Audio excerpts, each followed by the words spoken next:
it's been an interesting 10 months to be a freshman up here in Congress, but I think our party's worked really hard with y'all in conjunction. I think we've had some good results. This healthcare thing is still up in the air.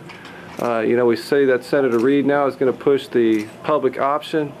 That's the three things when I go back home and talk to people about that they get upset are, the tax increases on our bill on the House side, the budget implications long term, and the public option.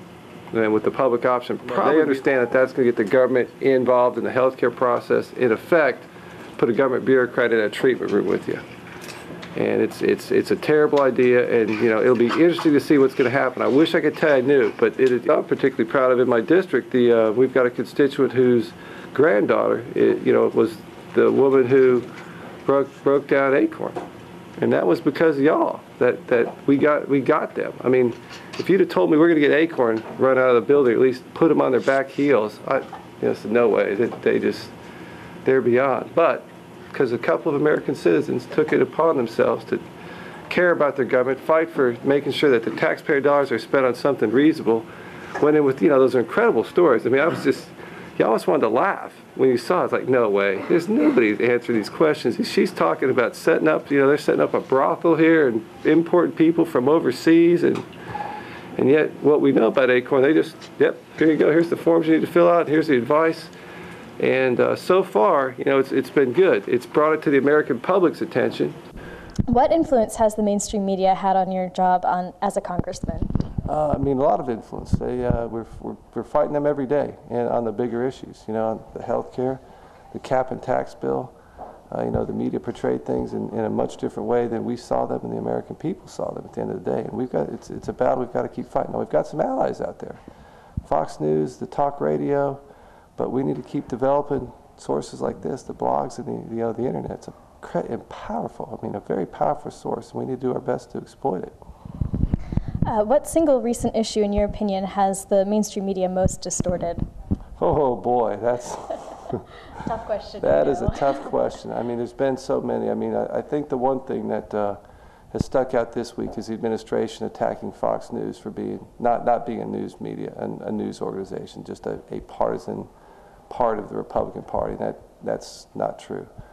I can tell you Fox has lit up Republicans when they've done things wrong, as well as Democrats, and they're not a partisan. They do a great job, I think, for American people. In your opinion, what role do bloggers play in the national debate? They play a huge role in the national debate, and it keeps developing. The bloggers, there are things, as we mentioned in there, that many stories now in the mainstream media, they broke because of a blog. Some sort of blogger put some information out, somebody in the mainstream media saw it. So they're an incredibly important part of it. And we as conservatives, as Republicans, need to make sure we're using the blogosphere to the ultimate benefit for our party and our cause. It's an extraordinary changing of the dialogue. And not everything is top down. Not everything has to come from Washington or from the ivory towers or from the news media. Things that are coming up from individual bloggers, individual Twitterers, tweeters, can now be as significant and gain as much traction as something that utters from the mouth of a Newt Gingrich. And we're trying to marry those two universes every day through the relationships we have at the Washington Times. We have a lot of excitement about this product. We think it does for the conservative side what Obama tried to create in his BlackBerry tether that he created with all of those voters that he activated. You can do all sorts of amazing things here. You can activate grassroots campaigns using this technology. You can test messaging through it. You can introduce new ideas and get them out in a very fast, rapid way to a large universe of people who are now coming to the site. How does theconservatives.com fit into the mission of the Washington Times?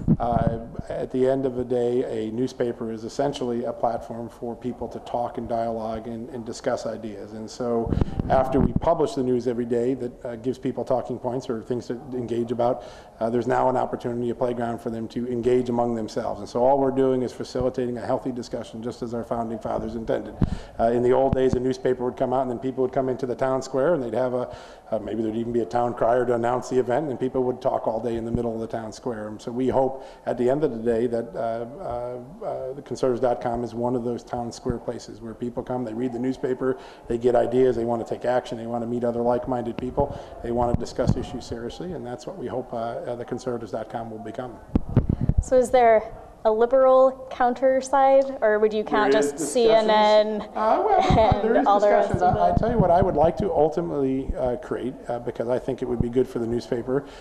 We would like to create a second site built on the same technology called www.theprogressives.com, and then have the progressives have their ideas bubble up. Maybe their leadership will listen to their grassroots instead of talk down to them. Conservatives have clearly made that decision. And then maybe create an intersection point called the arena, where the smartest idea from the progressive movement, the smartest idea from the conservative movement would compete in the meritocracy ideas in the middle every day. And so we hope to build that infrastructure over the next 6 months to a year.